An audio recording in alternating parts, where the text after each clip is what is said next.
Hello, everyone, and welcome to an exciting edition of Training Unleashed, one of my favorite topics today. But before we get going, on behalf of the Learning Network, I want to thank everyone for being here today. Without you, we don't have a show. I want to thank my sponsors, C-Suite Radio and C-Suite TV, and of course, encourage everyone to check us out on our YouTube channel, Training Unleashed Network. I have with me Tamien Dysart. Did I get the last name right, Damien? Yeah, Dysart, yep. Dysart, excellent. He is the founder and CEO of Think 3D, which I love the name. And we're going to be spending some time today talking about culture in business. So, Damien, your background is financial. And I'm going to give what may sound prejudicial. I don't really mean to be. But when I think finance, which is where your background is, and I think culture, and I know every business has a culture, regardless if you plan on it or don't plan on it. Yep. But how did a financial guy become a culture guy? Really, when I spent time in a call center, so financials on the call center side, and I always say you want to have the perfect breeding ground to learn what works, what doesn't work. Get in a call center, you got different types of backgrounds, you have almost every scenario could happen. And so as I climbed the ladder and ended up becoming the site director at Capital One for our credit card division, I was able to put the things that I've been learning about via John Maxwell, all the leadership concepts, getting my master's degree, and was able to see it come into real time. Kind of the story that really kind of launched what became a huge part of my success. When I took over at Capital One, I had a 33% turnover rate, which is very industry average. Sioux Falls is a big call center town. And I got it down to 6% in 18 months, like unheard of. Wow. And putting these things into practice that I found and learned and really saw what culture could be by way of, I had just phenomenal results where we were the landslide, the #1 site because of the culture that I had built from all the things I was learning. I want to take a moment here and point out to the audience something, because I think this is such a powerful thing. Not all of us in the audience are the CEO of our company, but all of us can be leaders and can create culture and create change from whatever role we have. It's just really powerful thing. So you were within this massive organization able to take your span of control and really make a difference. Yeah. So let's shift gears a little bit. You decide to start Think 3D. I'm going to ask the first question, which is a really basic question. I think you got a really cool name. What's the name stand for? What is Think 3D? What is 3D? 3D is the 3 dimensions of what it really takes to have a thriving and healthy culture. So every organization has a bit of some of these, right? But the first dimension is professional dimension, right? Things to do your job well, coaching, training, right? Most companies have some of that. You have to be skilled at what you do. Second dimension is personal, right? Again, caring about the individual, which is a newer thought, if you would, in the world of business, where truly caring about how a person goes home, so home can give care and credence to how that person comes back. And that personal dimension, obviously, especially on this side of COVID, is one of the biggest factors, which I'm sure will come up in our conversation here, but giving care and consideration to that personal dimension. And the last one is potential, coaching, development. And though everyone has always had some level of leadership development, I'm using quotes for a reason, most leadership. By the way, you're using quotes for a reason, which is great, but only about 10% of our listeners, viewers are viewers. So just remember, most people are listening. That's all. Most listeners out there, I'm using quotes. So again, most leadership development is hidden under a guise of making you a better employee for the sake of the business. And there's zero wrong with that, right? You want a return on that investment, but that doesn't necessarily make you a better person. Our argument to this is when you think about leadership development and almost even beyond that, life development, and help truly make individuals holistically better, because work-life balance suggests you have to give from one to take to the other, when the reality is we have to look at it from the framework of work-life integration.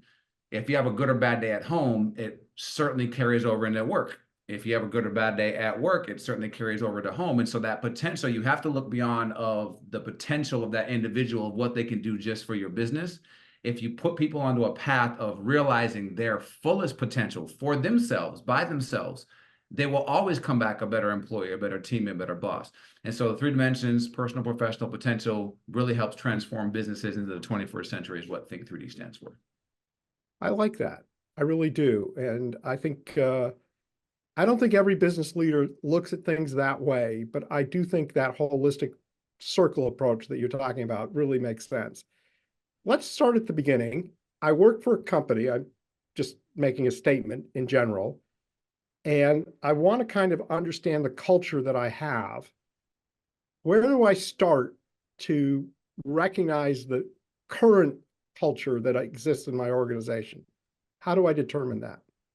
Really, I mean, we recommend employee engagement surveys, right? It's one of those, have those. You would, in a perfect world, you get to a place where you don't have to have anonymous surveys, but you have to give people a voice of where they really feel like they're at, because every individual in your organization is a part of the culture, right? It's an aggregate of all the individuals that make it up. And regardless of what you think about their opinion is their reality. And that collectively makes up the reality of how they feel the culture is. And one of the biggest opportunities that most organizations have, especially when we deal with some of our larger organizations, is when people really go to take those engagement surveys, they're not really rating the macro culture, they're rating the micro culture within their teams, because that's who they engage with on a regular basis. But you have to be able to get a baseline of, we always call it, where's your starting point, right? Where are you starting at to know, are you making progress?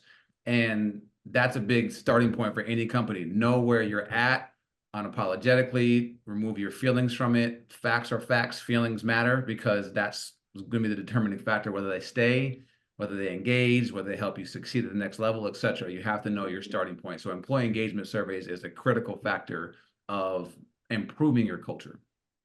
Okay. So let's just say, for the sake of argument, someone does an engagement survey and there's an issue that they're not finding satisfied employees. How do you understand the other aspects of the culture that created the result? So you see the result. How do you look to see, hey, we have a culture of intolerance, or we have a culture, with a lack of integrity, whatever the culture is? How do you actually define those aspects of the culture? So when I talk about, so you get the results, right? And I always say, when I go back to my example, when I was at Capital One, a huge part of what got our turnover from 33% down to 6% was these surveys. And there's really three parts to an employee engagement survey, right? You get the feedback, and there's going to be low hanging fruit, right? So you can say, here's the easy stuff. Get some of those easy wins out of the way, right? If there's something that you can do, small change, whatever the case is, get the easy wins out of the way. The second part, there's going to be a part of the feedback that you just, in the next year, you don't have the time, money, energy to actually move those things. But in that space, you have to be transparent with your people. Tell them, here's why we can't do those. Because as human beings, if you don't know the why to something, do people fill in the blanks with positive or negative assumptions? Negative. I always use an example, right? If you got a text message from your significant other that said, we need to talk, where does your mind go? Negative assumption, right? And so when people don't know the why, they're going to make up all these false rumors, et cetera. So again, just kill that right away. Take the bullets out of the gun at the water cooler, if you would, by saying, here's why we can't do those. But even in that, then you're going to be faced with still this monstrous pile of things that, let's say you had 100 pieces of feedback that people want to see improved. Nobody in an organization is under the naive assumption that you're going to be able to get all 100 things done. So now when you go down to start to prioritize those things and say, hey, of the next year, here's the top 5 things based off the most common things we heard. Here's the misnomer of a lot of business leaders. People don't necessarily want to have this. It's not about promotion all the time, various things like that. It's about progress. The guru in this space, Tony Robbins, around coaching and development, said progress equals happiness. And so if you can show clearly and presently that today is better than it was 3 months ago, and based off of the feedback that's happening in the organization, here's the things that we're doing to make the overall arching culture a little bit better. But it also sets up businesses and leaders and frontline leaders to say, here's what we're doing, evidence-based. Now it allows you to give an ask to the employee. How are you participating in that?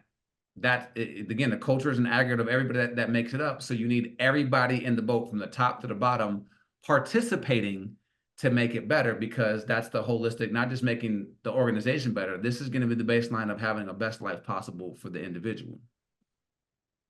So what I'm hearing you say is that it's really digging into the data and understanding the key things that are easy to do, and then those bigger rocks, as people like to call them, that are going to make the biggest difference. Yes. Okay. So I got my company. I run this. I've now identified these big rocks. If I want to define the culture, is it important to document it? Is it important just to live it? How do you define it? And what are the recommendations that you would give to organization to make systemic and real change as opposed to just, pleasantries? Mhm.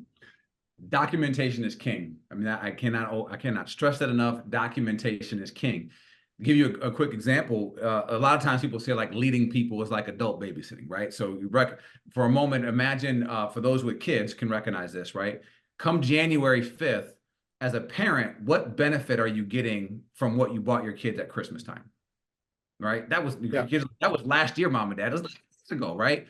And in that space, it's no different than employees have this mindset. What are you doing for me today? How quickly they forgot about the bonus they got a month ago, how quickly they forgot about the other thing. They're in their moment, their reality in the moment is their current frustrations, et cetera. And so what I did in that space when I was at part of what I did with this to turning turnover from 33% down to 6%. So I ran about a 200 person operation within my site. And I had this huge whiteboard, like the size of bigger than this whole wall. And I split it into 4 quadrants. And in those quadrants, I had 3 quarters looking back and 1 quarter looking forward. And so on those, we would show all the things that we were doing. We showed our progress, we showed the numbers, we showed the fun events. And so it was a constant reminder, progress, right? The power of momentum and progress moving forward is the key factor. And then there was 1 quarter looking forward, because we're tapping into that part of your brain. Think about for a moment when you have an upcoming vacation. Let's say your vacation going to Jamaica in a month. Are you only getting benefit from that vacation when you go there? No, you're counting down the days. You're a part of that brain of anticipation. And so when you have also, what am I looking forward to?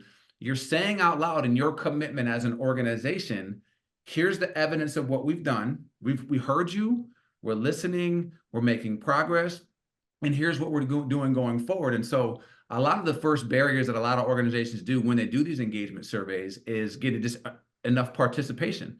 And that starts to build this evidence of speak now or forever hold your peace, at least until next year's survey. Because as leadership, we're going to be making strategic decisions based off these things, which a lot of companies do. But when they don't communicate it in that way, it's hard to say that, again, I hear you, but we took the survey here and we now have this strategic plan. So again, it reinforces we're listening, we're doing our part to make this better. And then you can again ask the individuals, how are you participating to make this a better organization, which then puts everyone in the boat, all rowing to make this overall culture better, which benefits everybody. Hey everyone, this episode is brought to you by the Learning Network. Speed up your testing process with QuizBase, one of the Learning Network's many resources. Our well-structured quizzes are easy to customize and self-scoring. Whether you need a standalone test or integrate with products like Skillshare, QuizBase has the solution. Visit learning.net to learn more or to do a demo. So I'm hearing a lot of engagement, and I'm hearing people taking responsibility. So you do this, it's going well, things are chugging along, 2 years go by. A lot of times programs start to lose their energy. People aren't paying attention as much. Things are going well, and now we've come into a relaxed period. How do we keep the energy up? Really, this is where we'll lean into this personal dimension. This is one of the separators of what we do in our business, again, helping get everyone in the boat. For most individuals, so one of our trainings is called Success Mindset. And I ask a question in that session, and I've been in rooms of 6-figure earning doctors, down to manufacturers. We've been with 30 plus different industries, right? It doesn't matter the room, whatever.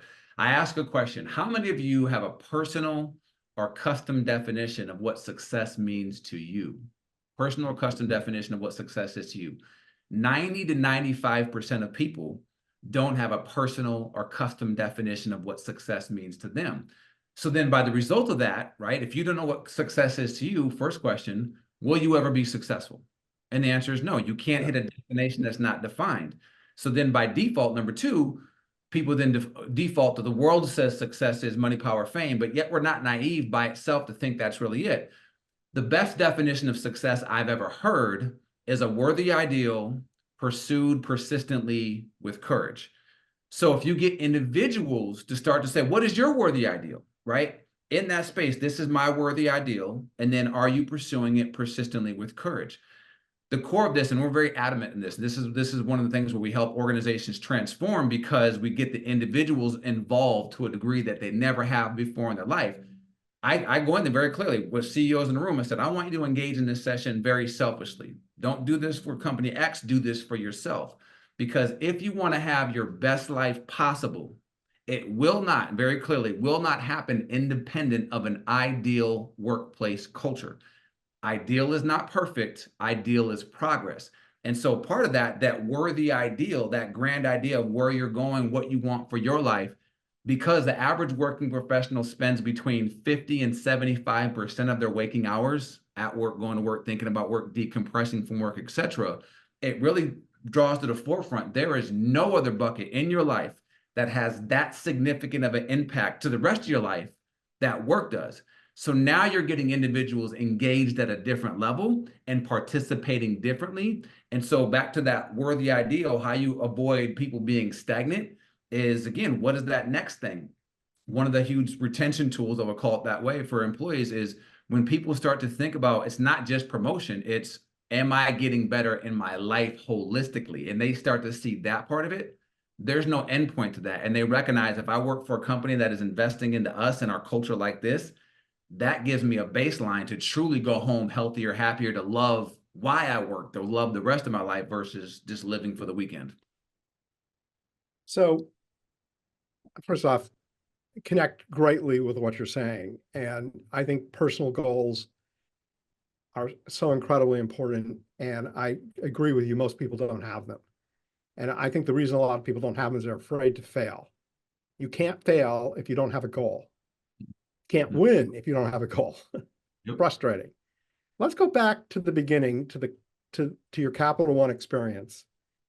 And you achieved that lower turnover, which, by the way, 6% in call center is like, if you told me 33%, I would say that's pretty good for a call center. So 6% is amazing. How was the response of the rest of the organization to what you did? And did the rest of the organization learn from what you were doing, or did they kind of ignore what you were doing? I would call it, per typical larger organizations, right? We don't often share best practices in the same way because there's a justifiable thing that is whatever reason that we had customer service or customer experience scores better than customer service. Credit card collections had those type of results. So though we had our customer service counterpart in the site, love taking our leaders and poaching our people that we were developing some of these individuals. Very unfortunate. That's where we see a lot of this of how do you build best practices at the top. That's why one of our non-negotiables at Think 3D is everyone has to be in the boat, right? We no longer, you can't just come in and cut us a check to fix them. The leaders have to be willing to say, we're going to share best practices. We're going to truly say, this is the way we're going to do things, especially when you have the evidence based in that. And so again, that's part of what wasn't happening in the organization, that wasn't spreading beyond that, which you see very often in a lot of organizations. So I want to give you a lot of credit for your honesty, because a lot of people have colored glasses when it comes back to their past. But I think you're right. I mean, if you have people that are really great leaders, they're looking for people to have success on their team and promoting it. But in big organizations, that's sometimes very, very, very hard to find. Yeah. So, Tamien, very interesting conversation. I have no doubt that our audience would love to know more about your company, what you do, who are your ideal clients, who you work with, how you work with them. So tell us a little bit about your company. So Think 3D launched back in 2016 with this idea, again, that our belief statement, we believe that we can better the world by improving the way people live through improving the way people work. And so we work directly we're the culture coaches. We're not consultants. We don't just come in and say, here's what you should do. We work alongside organizations wherever they're at to help them become the next better version of themselves. We don't fix cultures. We help evolve cultures, because our core saying at Think 3D is a culture will emerge whether intended or not. But if it's not one that you invest in, it will certainly be one that you pay for. And so we meet organizations wherever they're at to help them define what that next better version of their culture is. We give them the tools, resources, help coach their people, and really help them take them to the levels that will not be possible without realizing their fullest people potential, which drives their organization. So what I'm hearing you say is you help people do something faster, better, and with less risk, because you have the experience in the background to help people make these changes more successfully, faster, better, and cheaper.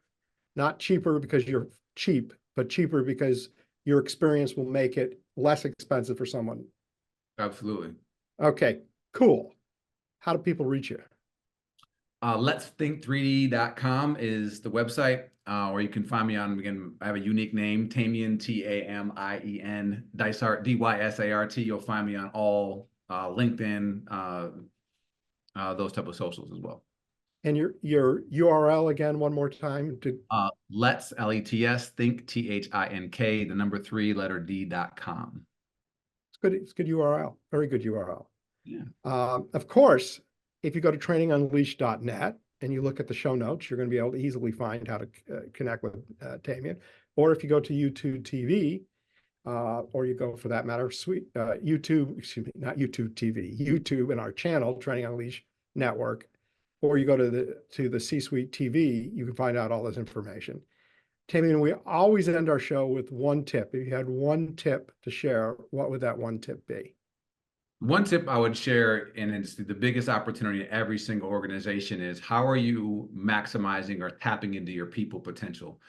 Every individual, again, has more inside them they're actively pursuing, but unfortunately left to people's own devices. Literally, they're spending 3.5 hours a day on their cell phones. And so how are you helping your people become the next better version of themselves? And that, again, helps make a better organization because it truly is made up of individuals. And so making it part of your culture to give people time, space, strategy to help realize their own personal potential, and they will always come back a better employee, better boss, and help make a better organization. It's a really terrific tip. And I'll point out that younger people, younger generations, that's what they're looking for. That's why they want to be in organizations. Yes. Tamien, thank you for being a guest on behalf of the Learning Network. We appreciate you being here. We appreciate the audience, of course, and thank our sponsors, C-Suite TV and C-Suite Radio. Check us out on YouTube, Training Unleashed Network. Everyone have a great day.